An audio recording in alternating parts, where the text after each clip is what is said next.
16ನೇ budget ಇದೆ. ಈ ಬಗ್ಗೆ ಮಾತಾಡೋದಕ್ಕೆ ನಮ್ಮ ಜೊತೆ ಸಚಿವ ಪ್ರಿಯಾಂಕ್ ಖರ್ಗೆ ಅವರಿದ್ದಾರೆ. ಅವ್ರಿಗೆ ಮಾತಾಡ್ಸೋಣ. ಸರ್, ಇವತ್ತಿನ ಐತಿಹಾಸಿಕ ಬಜೆಟ್ ಇದೆ, ಈ ಬಗ್ಗೆ ಏನ್ ಹೇಳ್ತೀರಾ ಸರ್?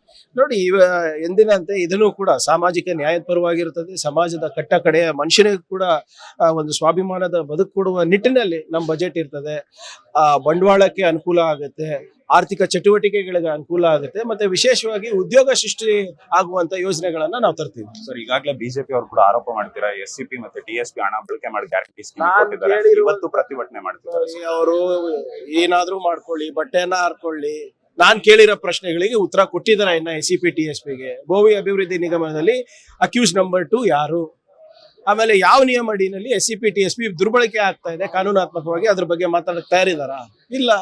ಸುಮ್ನೆ ಹೋಗಿ ಇಲ್ಲದ್ ಸಲ್ಲದೆಲ್ಲ ಆರೋಪ ಮಾಡಿದ್ರೆ ಸದನದಲ್ಲಿ ಬಂದು ಮಾತಾಡಕ್ ಹೇಳಿದ್ವಿ, ಉತ್ತರ ಕೊಡ್ತೀವಿ. ಮತ್ತೆ ಇನ್ನೊಂದು ಆರೋಪ ಕೂಡ ಕೇಳಿ ಬರ್ತದೆ, ಇವತ್ತು CM ಅವರ ಕೊನೆ ಬಜೆಟ್ ಅಂತ ಕೂಡ ಬಿಜೆಪಿಯವರು ಹಗಲ್ಗನ್ಸ್ ಹೆಂಗನ ಕಾಣಬಹುದು, ಅದಕ್ಕೂ ಟ್ಯಾಕ್ಸ್ ಹಾಕ್ತಾ ಇಲ್ಲ ಅಲ್ಲ.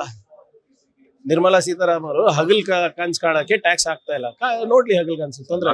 ನಿಮ್ಮ ಇಲಾಖೆಗೆ ಏನೆಲ್ಲ ಒಂದು ಬೇಡಿಕೆಗಳನ್ನ ನಾನು ಹೇಳಿದ್ದು, ಎರಡೂ ಇಲಾಖೆಯಲ್ಲಿ ಆರ್ಥಿಕ ಚಟುವಟಿಕೆಗಳಿಗೆ, ಬಂಡವಾಳಕ್ಕೆ, ಮತ್ತೆ ಉದ್ಯೋಗ ಸೃಷ್ಟಿ ಮಾಡ್ಲಿಕ್ಕೆ, ಮತ್ತೆ ಗ್ರಾಮೀಣ ಪ್ರದೇಶದ ಇನ್ಫ್ರಾಸ್ಟ್ರಕ್ಚರ್ ಇರ್ಬೋದು, ಮತ್ತೆ ಅಲ್ಲಿನ ಜನರಿಗೆ ಕಲ್ಯಾಣಕ್ಕಿರ್ಬೋದು, ಅದಕ್ಕೆ ನಾವು ಮಂಡಿಸಿದ್ದೇವೆ. ಇವತ್ತು ಅನೌನ್ಸ್ ಮಾಡಬಹುದು.